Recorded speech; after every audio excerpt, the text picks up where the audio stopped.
Our expert today is Bruce C. Carter, who's also known as the Relentless Voice, who has mentored over 500,000 youth and is the recipient of the Presidential Lifetime Award. His journey from challenges to triumph makes him the perfect guide for fathers seeking to make a lasting impact on their children's lives. He communicates different concepts about the Johnson Amendment that I encourage everyone to look up everything they can about Johnson as the president. So if you go online, you can check that out under the Johnson Amendment, and that'll help you, and we'll also put information in our action guide for you. Valuable and free information from experts are contained in these short 7 to 15 minute podcasts. We want to help people understand the various end time threats and provide real-time solutions along with the tools needed for their friends, families, and businesses to survive. Followers of our channel can receive a free action guide on each topic weekly. We hope that these guides will help people prepare for the serious threats we all face at this time in history. Hey, good afternoon. This is John White, the host of the Worldwide Threat. Today, the topic of our threat is called the main threat to the Democratic Party is black men. And our expert is Bruce Carter, who's going to tell us all about that. Bruce is an expert and a relentless voice in this mission. And so today he's going to share with us what that's all about. And so welcome to the show, Bruce. How are you, brother? I'm good. Thank you for having me. Yeah, so what I'm going to do is just ask you a few questions. You can just kind of give us your wisdom and help my audience understand what's going on. So my first question is, in this journey you're in about the American family, in this book that you wrote called Becoming the Best Dad, A Father's Guide, how did you really get involved in this ministry and all this traveling you've been telling me you've been doing going across the country? Man, in 2007, I started mentoring kids due to the dropout rate in Waco, Texas. And in mentoring the kids, you would start to find out, well, this child didn't have a father, or this child lived with the grandmother. And so you realize that family structure was broken. And that was one of the biggest dynamics, as I found, as to be consistent. And then what I wanted to do was better understand the why. Why is a father not taking care of his child? Where is the mother in this case? And so that work led me to mentoring kids for about 10 years. And this is before I became politically inclined to understand some of the policies and history that had basically destroyed the Black nucleus family. And we can get into that later, but I'm talking about the LBJ and the thought process behind not having men around, but giving out subsidies that would, give a woman or mother false empowerment. And so a lot of families deteriorated based on the data that I researched. What do you mean by false empowerment? Tell us about that. Well, for those that are believers, the Bible talks about not being able to destroy a home when the strong man is there. So when you take the man, the father out of a situation, then you're going to have certain things that happen to the children. And in the mid 60s, I wasn't born, but according to history, that was one of LBJ's requirements to get certain assistance is that the father couldn't be in the home. And so now you have a mother who has a place to stay. She's able to get groceries, but she can never go up a ladder of success. And when you remove the man or the father, you now have started a generation of issues that are now still propelling the Black communities. Man, that is some valuable information. So, but you told me you've been traveling across the country for what, 15 months? Well, I wish it was just that. Yes. So what I've done is I've done multiple tours over the last 8 years, and in 2016 is when I decided I wanted to know why things weren't working from a political standpoint. And the history's out there, and we'll give you some links to get more of it. But being ignorant to politics, I started supporting Bernie Sanders after having a conversation with my daughter in 2016. That was in the primaries, and by the time we got to the general, I was supporting Trump. Wow. And in that, I traveled through 40 states that election cycle. And when I left Philadelphia, went to LA, and I saw the poverty and the homelessness And all these urban cores have been led by Democrats. And that made me say, I do not want to be a Democrat because I don't want to be poor and I don't want to live in a crime ridden area. But now I needed to understand why that was happening and how I could address it. So actually, it's been a total of 8 years, 2,700 plus hotel Oh my stays gosh. to get to a point to say, here's how we solve the issues. And one of that is, I believe, or the Democrat Party to where they rebuild their platform different. And it's not to enslave blacks or poverty people living in poverty as their voting bloc. And so that's been my mission, and that was one of the things that I worked on this past 15 months was to educate black men on why they had to get involved and why they needed to be the main people who make decisions on voting in different places. So eventually their mothers and their daughters and their children would follow them because Hmm. they had became so involved with the Democrat process. Enemy's been trying to emasculate the black man anyway, all Yes. throughout history. And so, a lot of time the women just had to step up. And maybe that's part of it. They just had to step up to take care of the family. But uh, what kind of led you to write this book, Becoming the Best Dad, A Father's Guide? I was in this past election cycle, I was in Wisconsin educating, and I was meeting with a city manager in Kenosha. And that city manager said, we were talking about fathers and some of the issues that why we had so much crime and violence amongst our young black males. And I said, a lot of these young kids, they hate their fathers because there's no relationship. So they're full of anger. And the very minute they have an altercation or something with a black male, it's like, I don't care. And it's okay for them to shoot each other and commit crimes against each other. And so that city administrator said, man, if you can address and build up fathers, you will be an American hero. So I'm thinking, I didn't go to the military. Hmm. I'm not going now because I'm old. So if I can become an American hero by building fathers, I can take this on. And just through the research and the data, allowed me to put the book together, relatively easily based on what I already knew. And being a father of five daughters and a son, Hmm. I understand how important it is as I've gotten older. And so now my goal is to take a father. If you're a zero, I want to build 5-star fathers. If you're a three, I want to get you to a 5-star. If you're a four, I want to get you to a 5-star. And then I believe we will now have strong people within our communities who can lead in mentoring, who can lead in other organizations versus just having a person out there who wants to be seen and heard. But you got someone that knows that even if I'm not the biological father, I can serve as a dad because it's going to make my children safer and my community safer. That's great stuff. And so the fruit of that is, I guess, the book is also kind of a step by step guide to help these guys figure out how to get in that direction, right? Correct. So we will utilize the book kind of as a lightning rod or a guidance for the journey. And I call it a journey because it's not something that's going to be fixed in a conversation with your child. You got to earn this.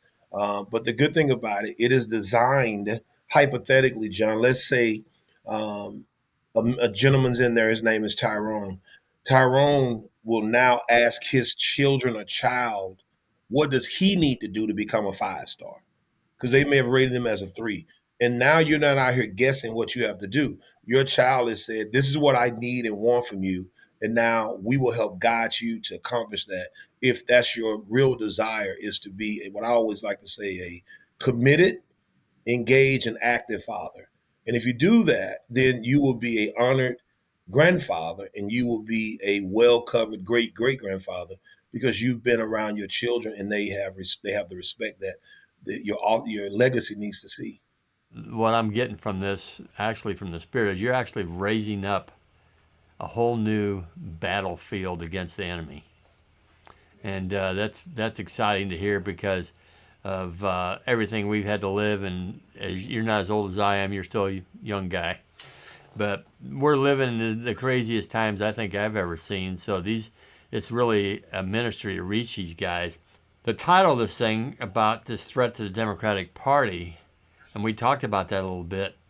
How do you think they, as people that you even probably know that are in that party, are receiving this content? Well, I think that after this past election, that they are open to listen and understand based on how bad they were defeated.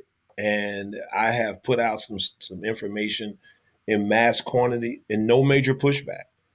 Matter of fact, I'm meeting with a Democrat gentleman who's the mayor pro tem of Dallas here a little later because he's talking about now the condition of black men, the amount of black men that's homeless in the streets of Dallas. Well, that number didn't just miraculously change, Right. but I think they understand that this could, what we've seen happen at a national level, hopefully we can make it happen at local levels in the Philadelphias, the Memphis, the Detroit, the Chicagos, the Atlantas. Because if we're able to do that, I believe that some of the carnage as far as the loss of life will change because Yes. once again, people need to know they're valuable at every level in our country. I don't know how much sleep you're getting. Probably not a lot. In just a minute or so, just tell me how, if you're speaking directly to a black family or a family that's kind of fatherless, how you can give them some peace. I just tell them my story, and my story is simple.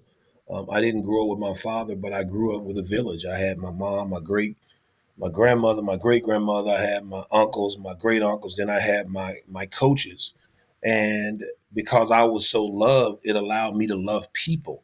And that when we don't have, when a child doesn't have that, they become bitter. And then of course, when you get the love of Christ as you get older, then you know you're okay. So we have to guide these children until they can see and understand the word for themselves. But at every level, we have to let them know. I let them know anyway that it's because of God's grace that I'm even here. Because sometimes I don't want to do the job, but then so people are open to the fact that you're there giving your time because I'm not there based on a grant. I'm not there based on a candidate or a political party. This is a mission that I've invested, 8 years of my life directly on the road, but I've now 17 years into wanting people to be better. And so for that reason, especially with the black males that I encounter Hmm. who are not a part, a lot of them want to be that, but they don't know how. Now they have child support issues. They have in Wisconsin a child support. If you miss four payments, can become a felony. So now you have people with these felonies on their record, which encompasses them getting good jobs to be able to sustain themselves. So what has worked for me is the heart. Once Mm. they get to the point where they know that I really really care, then they're a lot more receptive and they're open to being a part and participating.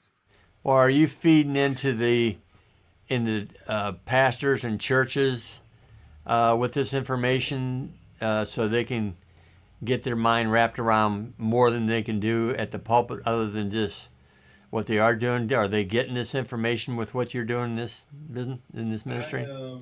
I have a couple of pastors who has been very active in Wisconsin and coming to our gatherings and offering support with their buildings. But if I look at it from a truthful standpoint, our country, um, the church has in many eyes been a failure in the last 20-25 years, the actual local church. And so when you bring pastors in, I have found that the male is so not into talking to church or about a pastor because of all the bad behaviors that they see on a regular basis. So in these meetings when we gather, we're gathering just as brothers, but they know that for me, they know it's through Christ, but I also have to live that life. I don't drink, I don't curse, I don't use profanity, so I can at least hold up to a system that they can respect, and I don't have to worry about outside influences, what that church might do or that pastor or this pastor, that will break away until that man receives that solid foundation.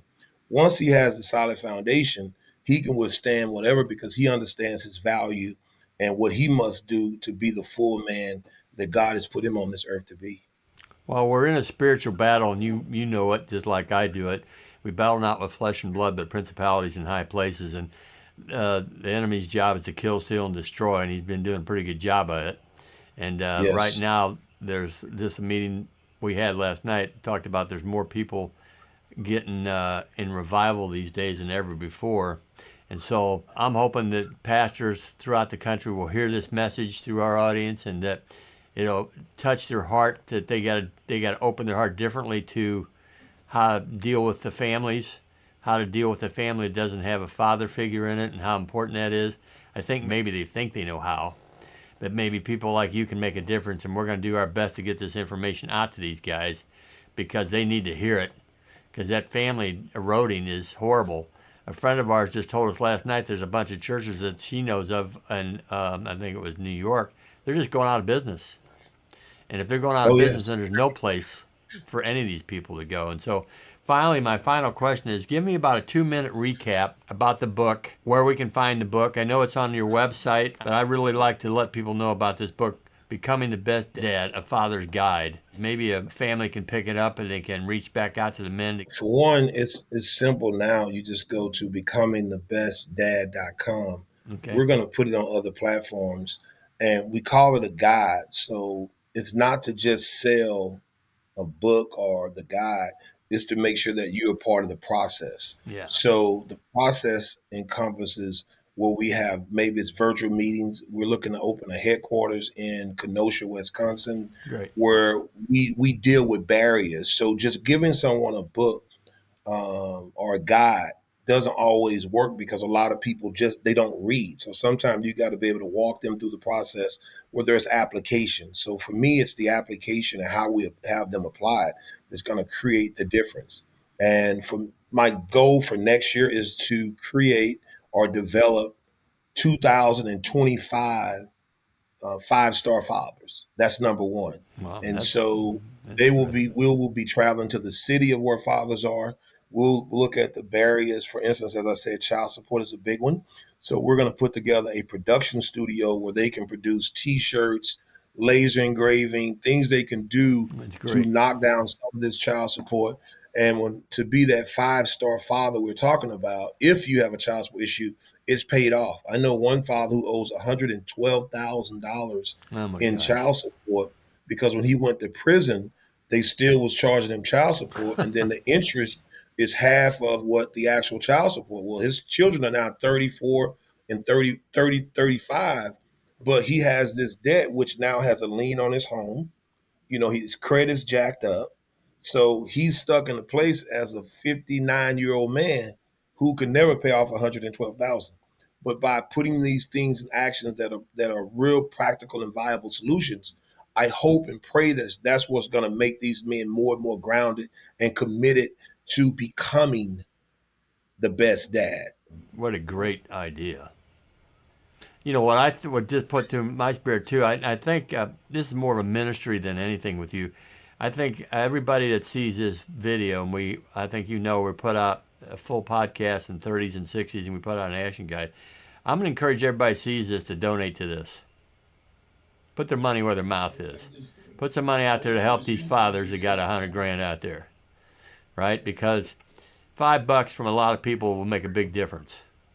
And Oh so yes. we're going into season that, and this is important. I also have some political connections I'm going to try to connect you with, because this is important stuff. And so I really appreciate your wisdom in this and all your hard work, and I pray for peace over your loss this last week, that you get your energy and strength, and the Lord give you some even more profound guidance than He has. And we really thank you for spending the time with us today. Bless you, Well, brother. John, I thank you for what you're doing. I think sometimes, and I know some of the other work you've done, but whenever you start to expose people, God's people, Americans, and the world to threats, then you become a threat to other people. So Right. it always takes the courage to do the work. So, man, may God grant you the same peace in your family and allow you to thrive, so we can make people know that there is a threat and there's a spiritual warfare, and evil is real, and it comes in all shapes, forms, sizes, and colors. That one day we can look up and say, Lord, thank you for everything you allowed us to do. And so that's my mission. That's my journey, man. And thank you. Bless you, brother. Have a good Thanksgiving with your family. With all them girls, I imagine that's something. So have a Yes. good one. We really appreciate you sharing your wisdom today. All right. We'll talk soon. Bye-bye. I hope you're blessed with this information.